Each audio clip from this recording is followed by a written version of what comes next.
Jadi sebenarnya kalau ditanya riwayat kapan gue pertama kali suka Arsenal sih sebagai Gunners. Karena kalau ngomongin siapa pemain pertama yang gue suka, pemain bola sepak bola pertama yang gue suka adalah David Beckham. Gue harus akuin itu.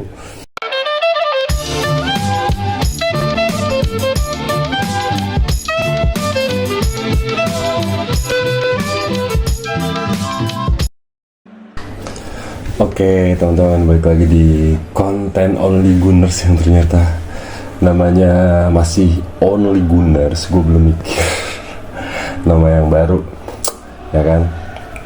Terus di episode kali ini, karena kemarin jadi ceritanya pas live sempet ada ngobrol-ngobrol sama teman-teman yang nonton live gue, terus komentar-komentar, ya kan. Jadi di episode kali ini gue mungkin tidak akan seperti biasanya yang biasanya ngebahas highlight pertandingan atau matchnya Arsenal.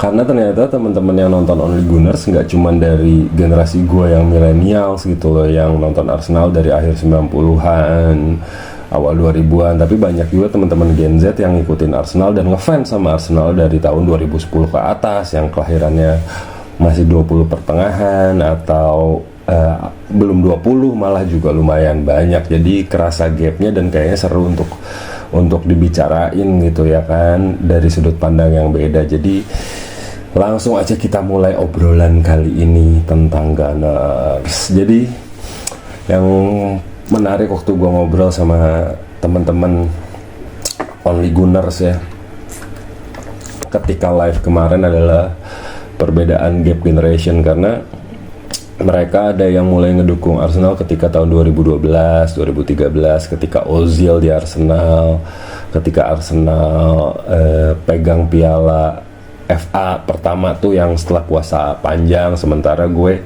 suka Arsenal dari akhir 90-an ya. Dan itu menarik gitu karena perspektifnya beda banget. Gue menyukai Arsenal ketika Arsenal lagi oke, lagi jaya terus terang gitu. Sementara mereka ini menyukai Arsenal malah di saat Arsenal tidak dikdaya sama sekali, nggak punya power gitu loh.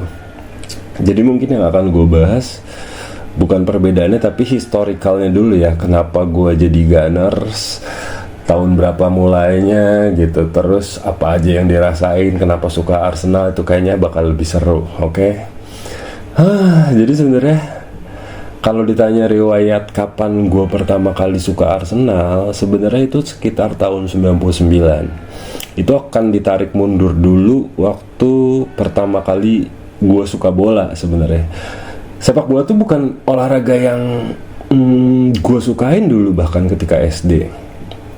Maksud gue nggak menjadi opsi utama, gue tidak tertarik dulu tuh. Bahkan almarhum bokap ya, almarhum si bapak dulu nonton seri A Liga Italia tuh, gue kayak gantilah TV-nya ketika SD tuh, kayak nggak suka aja sama bola gitu. Sampai akhirnya di satu masa, nggak tahu, lupa kalau ditanya triggernya apa tuh, lupa. Ada di satu masa teman-teman SD tuh udah mulai pada mainan bola gitu, main bola dulu. Bahkan nggak dari bola plastik atau bola blatter atau bola sepak, malah dulu tendang-tendangannya pakai kayak kertas dibuntel-buntel ya kan. Terus atau enggak tutup botol teh botol dijadiin bola gitu, ditendang-tendang, ada gawangnya, kurang lebih kayak gitu. Nih ambil ngerokok nih supaya nyelow.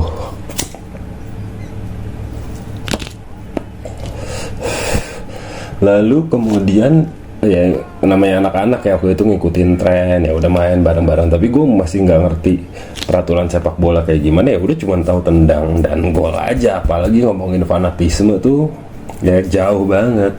Sampai akhirnya tibalah Piala Dunia 98. Karena udah mulai tahu sepak bola, terus bokap adalah penggemar bola banget.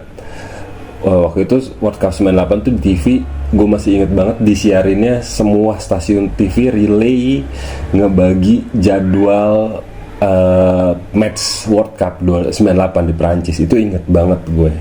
Nah dari situ tuh gue mulai tahu dan mulai menikmati siaran TV, siaran sepak bola di TV gitu. Nonton selalu bareng bokap 98 tuh waktu Eropa ya, begadang tiap malam. Nah ketika mulai tahu sepak bola dan nonton sepak bola di TV itu, ya udah yang gue tahu tuh waktu itu baru negara. Nah, yang waktu itu ngetren banget tuh biasa ini sebenarnya Rizky sih sebagai Gunners. Karena kalau ngomongin siapa pemain pertama yang gue suka, pemain sepak bola pertama yang gue suka adalah David Beckham. Gue harus akuin itu.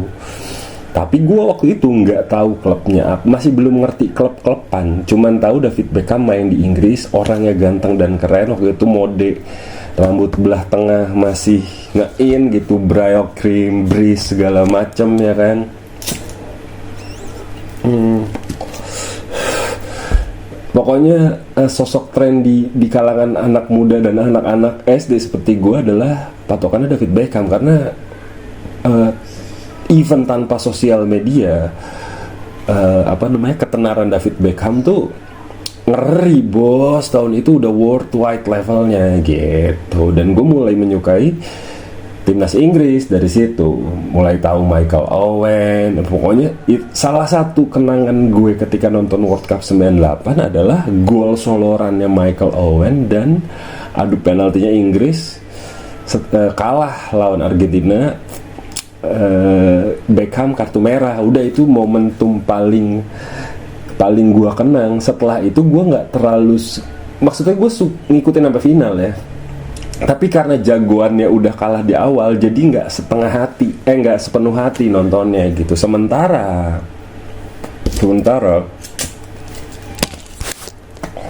bokap adalah fans berat timnas Belanda, fans berat banget dia, Der Oranje. Nah, karena timnas unggulan atau idola gue udah gugur Inggris, bokap kan tetap nonton bola ya. Kalau gue udah anggot-anggotan, udah mulai males ya, namanya anak kecil, dia kan udah belum mengikuti esensi sepak bola secara utuh gitu untuk menikmati pertandingannya, bukan sekedar timnya gitu kan. Kalau bokap semua match ditonton tuh waktu itu. Kemudian ya udah nontonlah si bokap terus. Nah, tapi tiap nonton dia tuh selalu bangunin gua, mas ada bola gitu, tiap Belanda main terutama ya kan. Jadi alhasil gua ngikutin lah timnas Belanda, nemenin bokap kan. Waktu itu gua inget banget ketika timnas Belanda main ngelawan Argentina di perempat final, seinget gue ya kan. Ketika gol magicnya Dennis Bergkamp di golden goal di deket injury time ya, lupa gue. Pokoknya bikin Belanda menang.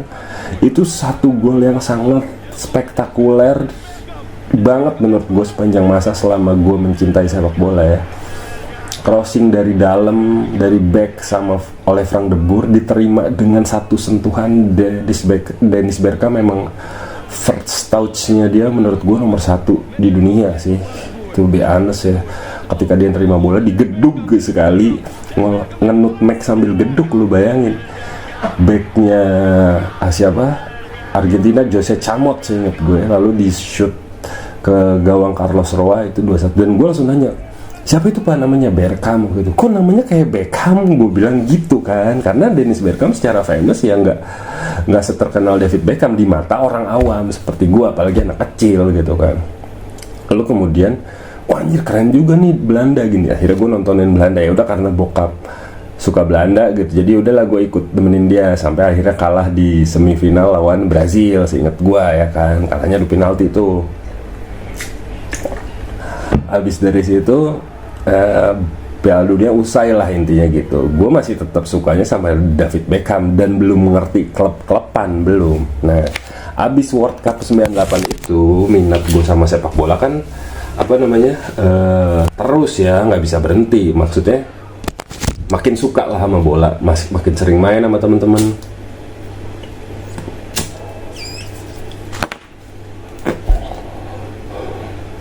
Makin sering main sama teman-teman, terus udah gitu pernah ikut SSB bola juga di daerah Bogor, namanya SSB Angkasa, sama teman-teman SD juga kebenaran waktu itu kan.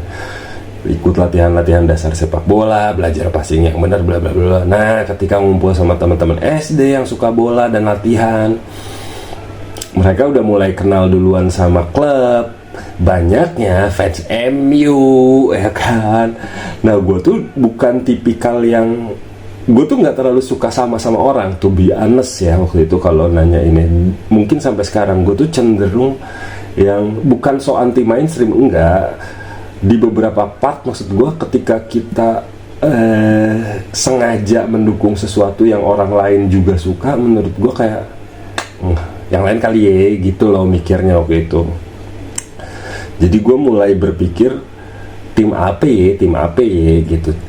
Belum nonton Liga Inggris waktu itu, masih kayak abis Piala Dunia tuh masih kayak cuma nonton asal aja, yang ada bola di TV nonton, ada bola di TV nonton gitu. Kebetulan yang tayang waktu itu adalah Liga Inggris dan Liga Italia waktu itu ya kan. Dan semua semua intensitas atau semua glory itu apa sih sebutannya, kayak kejayaan Liga Italia saat itu tuh bikin hampir semua orang pilihnya pasti seangkatan gue tim-tim Liga Italia. Dan beberapa temen deket gue kebetulan sukanya Liga Inggris, dan karena gue suka timnas Inggris jadi ya udahlah gue nontonnya Liga Inggris gitu loh, nggak terlalu suka Liga Italia gitu, entah kenapa. Dan karena di World Cup itu juga termasuk banyak temen gue yang suka timnas Italia gitu, jadi kayak sekali lagi gue tidak terlalu suka mainstream ya. Nah terus ketika nonton Liga Inggris itu dan ngumpul sama teman-teman yang suka sama Liga Inggris, main PS dulu, FIFA 98 segala macam, teman-teman gue mostly fansnya MU ya kan. Nah balik lagi nih, gue mulai mencari-cari apa ya sampai di satu hari ketika gue nonton bola sama bokap Liga Inggris waktu itu, gue lupa lawan apa, bokap ngomong lah, "Mas nonton nih, si Dennis Bergkamp main tuh, Dennis Bergkamp." Nah gue nonton lah, oh timnya namanya Arsenal segala macem.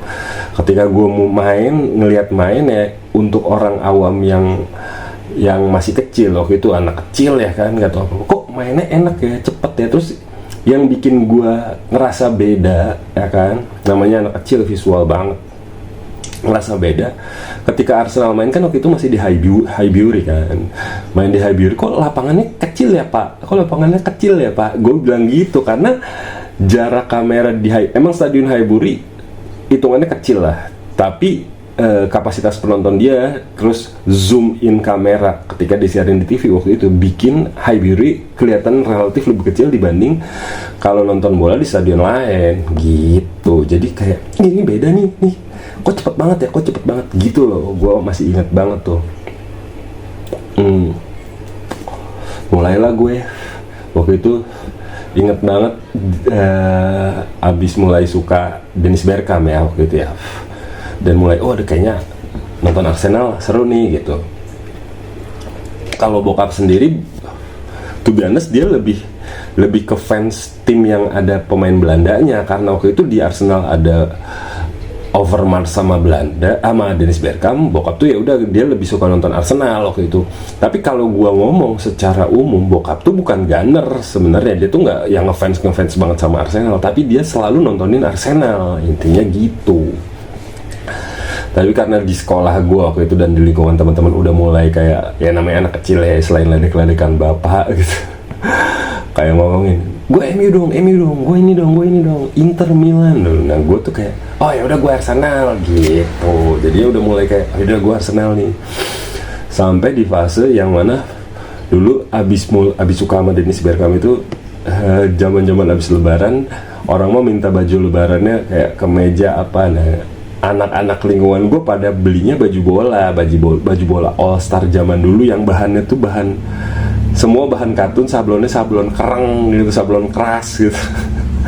Masih inget banget baju pertama gue, kalau ngomongin yang bener-bener pertama terlepas dari ori atau enggaknya, adalah baju GVC Arsenal Blue Band tapi KW gue inget banget itu punya pertama kali warna kuning, dibeliin pas lebaran. Inget banget itu waktu itu. Terus habis itu ya berjalanlah waktu kan, makin gede, terus selain di TV nontonin bola Liga Inggris makin sering lah, terus makin sering main bola juga. terus informasinya dulu tuh seru. Kalau sekarang kan lihat 433, lihat Twitter, highlight segala macam, YouTube cepat. Oh dulu nggak bisa, nonton highlight aja kepagian tuh kalau berita olahraga pagi, entah kepagian atau kesiangan, karena berita olahraga biasanya ditayanginnya di akhir gitu. Lensa olahraga, terus Planet Football itu tuh hanya tayang setiap minggu, nggak tayang tiap hari untuk ngasih highlight ya. Sebelum akhirnya Metro Sport ngasih highlight tuh tiap hari, update gitu loh. Dulu nggak, jadi rangkuman pertandingan tuh hanya bisa kita lihat di weekend gitu loh. Dan informasinya kita hanya bisa dapat dari koran bola, koran GO. Dulu tuh gue termasuk rajin beli koran bola, tayangnya setiap Selasa Jumat ya kan. Tapi Kamis sore atau Senin sore itu udah ada duluan di loper koran. Jadi dulu tuh ngerasa kayak kalau lu beli koran bola Senin sore atau Kamis sore, terus lu pamerin ke temen lu di sekolah Jumat pagi, itu udah kayak lu paling up to date. Terus temen-temen lu akan pinjem, ada berita apa hari ini. Itu pokoknya salah satu apa ya sebutannya, pergaulannya ya melalui itu informasinya gitu. Seru banget. Lalu apa yang bikin tetap suka Gunners ya, maksud gue di era itu gue menikmati ceng-cengannya Arsenal sama Manchester United, karena gue ada di era dan gue menyaksikan era ketika Arsenal dan Manchester United di masa jayanya mereka, mungkin bisa dibilang mirip sama Liverpool Manchester City di 10 tahunnya Pep, atau Manchester City Arsenal Liverpool di 5 tahunnya terakhir Arteta gitu. Arsenalnya punya identitas mainnya, tim yang disegani, ditakuti gitu loh. Pemain-pemain yang ngeri semua ibaratnya. Dan Arsenal tuh waktu itu, kalau gue nggak ngerti ya dulu, tapi kalau dilihat dari kacamata sekarang, Arsenal tuh sebetulnya banyak banget ngambil pemain-pemain yang tidak bersinar di klub-klub sebelumnya terus jadi di Arsenal. Dennis Bergkamp di Inter jelek, di Arsenal mantap, jadi God malah. Henry abis World Cup 98 ke Juve nggak moncer, di Arsenal jadi striker terbaik dunia. Vieira di Milan cadangan diambil sama Wenger gitu loh. Jadi banyak banget pemain-pemain. Jadi gue kayak optimis, wah anjir keren nih gitu loh. Di Arsenal kok jadi mantep ya, gitu. Dan persaingan sama Manchester United tiap pekan sama teman-teman MU itu udah pasti ceng-cengan gitu loh. Karena 1-2 tuh udah Arsenal sama Chelsea doang, dan itu seru banget. Ganti-gantian lah. Bahkan ketika era Invincible itu gue udah cukup lebih ngerti dan kayak deg-degan tiap minggu di era Invincible, karena bener-bener ngarep Arsenal nggak kalah sama sekali. Itu seru banget anjir. Dan ketika Arsenal nggak kalah sekali ya gue belum ngerti istilah Invincible lah. Cukup seneng sama Arsenal juara ya, jelas dong tim jagoan juara, tapi kayak ketika udah ngerti, wah gila nggak ada lagi nih tim yang Invincible, makin punya proud lah. Sampai akhirnya ya itu, sorry tuh saya, gue bukan meremehkan, gue tidak mengingkari prestasinya City sama Chelsea ya, tapi memang sepak bola yang gue alamin sangat berubah ketika Chelsea datang dengan duitnya Roman. Itu tuh mengubah peta persepak bolaan di dunia, dan semua orang juga pasti tahu gitu. Dimana Arsenal sama MU tuh punya strategi bisnis yang beda ya waktu itu ya. MU tuh dengan akademinya dia yang ngelahirin pemain-pemain keren gitu, class of 92, terus bisa mendominasi Liga Inggris. Arsenal biasanya ngambilnya pemain muda atau nggak terkenal, atau pemain gagal yang kemudian dipoles sama Wenger sehingga jadi mantep di Arsenal. Jadi nggak ngeluarin duit yang signifikan banget sebenarnya. Arsenal sama MU itu, dua tim itu tetap bisa berprestasi. Lalu datanglah Chelsea FC dengan kekuatan finansial dia dan Jose Mourinho, ngeri. Gue harus akuin, itu tidak salah, tapi itu mengubah peta persepak bolaan. Tapi kalau menurut gue tidak asik gitu. Menurut gue bukan tipe karena gue terbiasa ngeliat proses ya. Jadi bukan kok bisa tiba-tiba begini ya gitu loh. Jadi nggak kayak ngeliat MU sama Arsenal dulu persaingannya. Even gue jauh lebih menghormati Liverpool waktu itu yang 30 tahun tidak juara, tapi ketika juara songong, terus udah gitu ngeledek-ngeledek Arsenal supaya nggak juara. Lalu aja lu tuh nyadar orang yang berpuasa, karena kalau Arsenal sekarang bagus terus keluar-keluar ya nggak apa-apa, lu juga dulu begitu bro, sama ya kan. MU nih calon nih MU dari setelah Sir Alex kan dia nggak juara-juara tuh gitu. Sepak bola tuh siklus anjir. Menurut gua, kalaupun dulu ya generasi milenial saya ngomongnya, yang sekarang udah pasti 30-an, 30 pertengahan, dekat 40.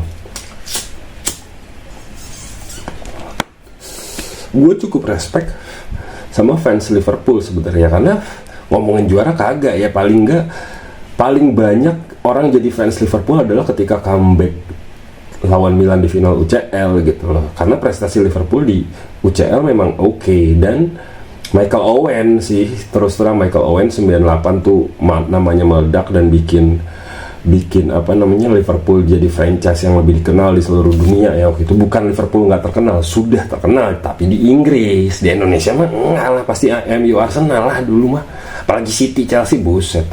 Nah tim-tim orang-orang yang suka Liverpool gue akuin hebat, karena Liverpool waktu itu bukan tidak bersaing ya, tapi memang puasa gelarnya udah kelamaan dan tidak dekat sama apa namanya perburuan gelar atau kandidat gitu loh. Jauh atau Liverpool zaman dulu mah jauh. Baru ketika era Klopp kan dia bisa bersaing di Liga Inggris kan. Ketika dulu mah buset, sampai sponsornya aja New Balance bro, bajunya siapa yang mau mak, Warrior bahkan. Anjir, sponsor itu saking jeleknya Liverpool, sponsornya sempat Warrior gitu loh, bukan vendor besar ya kan. Nah kemudian ya lanjut, kalau ngomongin pemain yang paling gua suka sepanjang masa di Arsenal, terus terang Dennis Bergkamp itu udah nggak ada jawaban lain di era ya. Kalau gua ngomongin era 90-an sampai 2000-an, 2000 pertengahan sebelum 2010 jelas Dennis Bergkamp menurut gue. Kemudian di era berikutnya adalah Cesc Fabregas yang paling gue suka banget ya kan. Cesc man, dia ikut tim Arsenal ke final Liga Champions, usianya masih 16-17 waktu itu, muda. Kemudian Arsenal ditinggal Henry, Vieira, Bergkamp pensiun, Pires, Ljungberg, pemain-pemain inti Arsenal udah pada cabut. Cesc yang masih muda masih bisa bikin Arsenal tetap bersaing di Liga Inggris gitu loh, dengan minimnya duit karena bangun stadion bla bla bla bla, bikin Arsenal ke semifinal Liga Champions meskipun kalah lawan MU gitu kan. Jadi di era itu pemain Arsenal yang gue suka Cesc Fabregas, jelas ngangkat moral pemainnya, jelas dewasa sebelum waktunya, jelas meskipun gue marah dan sedih dia cabut ke Barca ya kan. Kemudian setelah Cesc, gue sebenarnya suka banget RVP, tapi gue jujur aja nggak ada fans Arsenal yang nggak benci RVP ketika dia mengkhianati ke MU. Terlepas gue nggak mau bahas alasannya apapun ya, terlalu banyak perdebatan di sini kalau ngomongin sebab benar atau tidaknya RVP pindah ke MU, itu hak dia memang. Tapi buat gue sebagai fans Arsenal, core-nya yang udah tahu lu musuhan sama MU dan lu pindah ke MU di situasi yang anjing sih dan bikin MU juara, itu nonsense menurut gue ya. Karena dulu persaingan Liga Inggris di mata kita orang Indonesia bukan MU Liverpool seperti derby tim paling besar paling banyak trofi, enggak, bukan juga derby City. MU City mah dulu apaan, nggak dianggap anjir, kagak ada apa-apanya sebelum duit, kayak gitu ceritanya. Jadi setelah eranya Cesc, yang gue sempat suka banget sebenarnya Arshavin. Gue suka banget Andre Arshavin, suka banget dengan kepribadian dan cara dia main bola gitu loh. Terus setelah Arshavin, kalau di era-era yang sekarang tuh ya Mesut Ozil jelas dong. Mesut sama siapa namanya Alexis Sanchez yang bikin Arsenal dapat pegang trofi lagi meskipun Piala FA tapi sering ya kan. Itu gokil banget, gue suka banget permainan Ozil. Kita udah tahu artistiknya kayak gimana dan emang dia seniman di lapangan bola ya kan. Tapi kalau secara skill, setelah era Fabregas gue suka banget Jack Wilshere, suka banget. Tapi karena cedera mulu anjir, gue tuh bener-bener berharap Wilshere gantiin Fabregas dan kepemimpinan Van Persie, tapi cedera terus anjir. Jadi sempat di fase yang mana setelah nomor 9 Arsenal sebelumnya selalu sial ya kan, Jeffers lah, setelah Reyes tuh Jeffers lah, siapa lah gue lupa, banyak banget. Terus setelah Bergkamp pensiun, nomor 10 Arsenal tuh jadi banyak sialnya. Dipakai siapa, Gallas cabut ke Tottenham, dipakai Van Persie cabut ke MU, dipakai Wilshere cedera mulu, dipakai Ozil sebentar doang terus bermasalah si Ozil, dipakai Smith Rowe, abis pakai nomor 10 Smith Rowe banyak cedera dan cabut ke Fulham. Sekarang nomor 10 dipakai Eze nya lebih sering cadangan lagi. Jadi nomor 10 di Arsenal tuh agak sial, berat, emang berat itu nomor, sumpah. Setelah Bergkamp tuh berat. Mungkin kayak nomor 7 di MU kali ya, menurut gua. Kayak gitulah kira-kira yang bisa gue omongin. Terus perbedaannya apa ya sama Gen Z? Gue cukup respect sama teman-teman Gen Z ya, karena kalau ngalamin glorinya Arsenal tuh nggak sebanyak gue mungkin ya, dari era Invincible, dari ya mungkin sekarang iya 5 tahun terakhir ketika Arteta nge-build squad ini, meskipun belum juga juara Liga Inggris gitu kan, tapi pakemnya atau feel atau vibes-nya Arsenal di kasta tertinggi Liga Inggris 3 tahun terakhir, khususnya ketika runner up, sekarang tahun keempat di puncak klasemen, mudah-mudahan terus sampai akhir musim. Itu vibes-nya tuh sama persis kayak era-era 98 sampai 2003-an, sama persis. Jadi berarti lu ngelawan siapa aja gue berani gitu loh. Karena gue sempet di era yang anjing, backnya Rob Holding, Mustafi, Sokratis ya kan, Chambers, jauh banget dong sama Saliba, Gabriel, Timber. Sekarang di era-era yang waktu itu kayaknya ngelawan siapapun, anjing seri aja udah bagus nih, anjing ngeri aja udah bagus nih gitu. Pernah era insecure Arsenal tuh pernah. Dan gue harus akuin Arteta ngebangun mentality juara dan culture yang bagus banget, dan itu kita bisa rasain bersama ya, yang mungkin bisa relate sama teman-teman Gunners yang Gen Z itu sih. Dan menurut gue tinggal tunggu waktu sih sampai Arsenal juara. Menurut gue, balik lagi, gue udah sering ngomong kalau Liga Champions karena secara budaya cuman mentok sampai final dan nggak pernah juara, gue tuh nggak ngarep to be honest Arsenal juara Liga Champions. Tapi kalau ngelihat potensi dan keadaan klub-klub lain di dunia ini gitu loh, stability penampilan, squad, kedalaman, bukan nggak mungkin Arsenal ngejuarain Liga Champions. Dan boleh dong gue bermimpi sebagai Gunners, masa enggak sih? Masa Arsenal nggak boleh juara Champions? Aneh banget. Terus Arsenal nggak boleh keluar-keluar, lu sendiri keluar-keluar mulu, semua tim lain. Wah, fans tuh keluar-keluar tuh wajar anjir, wajar ya kan. Arsenal tuh udah lama gak dapet gelar, apa yang lu sirikin sih? Bingung gue, bingung banget terus terang aja. Aneh kalau benci sama Arsenal gara-gara itu sih, aneh menurut gue. Dan apa ya, kalau ngomonginnya Gunners Arsenal ya seperti Dennis Bergkamp bilang, pada akhirnya lu menemukan diri lu di tim itu dan lu nggak tahu caranya stop untuk cinta dan suka sama tim itu. Mungkin itu yang terjadi sama gua dan Arsenal. Bahkan bahkan ini mungkin kontroversial, tapi gua harus ngomong kali. Mungkin jauh lebih banyak, ini kontroversial tapi mungkin jauh lebih banyak ngitung orang yang convert agamanya satu ke agama lain dibanding nemuin orang yang convert tim bolanya. Itulah magisnya sepak bola ya kan. Gitu aja deh ya, mudah-mudahan ini ya cerita masih, kalau gue ngomonginnya terus mah bisa sejam 2 jam lebih ini sebenarnya, tapi ya kurang lebih itu sedikit cerita yang bisa gue bagi sebagai Gunners milenial. Kenapa sebabnya jadi Gunners, bla bla bla bla, atau historical lain mungkin setelah ini. Kalau episode ini dengan format ini yang kita ngobrol-ngobrol atau gua ngobrol-ngobrol tentang Arsenal, nggak cuman bahas big match atau pertandingan highlightnya Arsenal, hasil Arsenal tiap minggunya. Mungkin abis ini gua akan lebih sering bahas cerita Arsenal kayak gini yang bisa di-share, atau gua ngedenger cerita teman-teman lain juga sebagai fans Arsenal ya kan.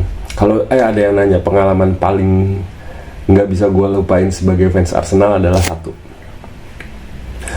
ketika Arsenal kalah 8-2 dari MU, gue datang sama temen gue nonton, bilangnya sih waktu itu, ayo kita nobar bola yuk Arsenal sama MU, pakai baju Arsenal lah gue, temen gue pakai baju MU ya kan. Kita bilang cari kafenya yang netral, maksudnya yaudah cuma buat nonton bola doang, karena toh pasti disiarin big match ya kan.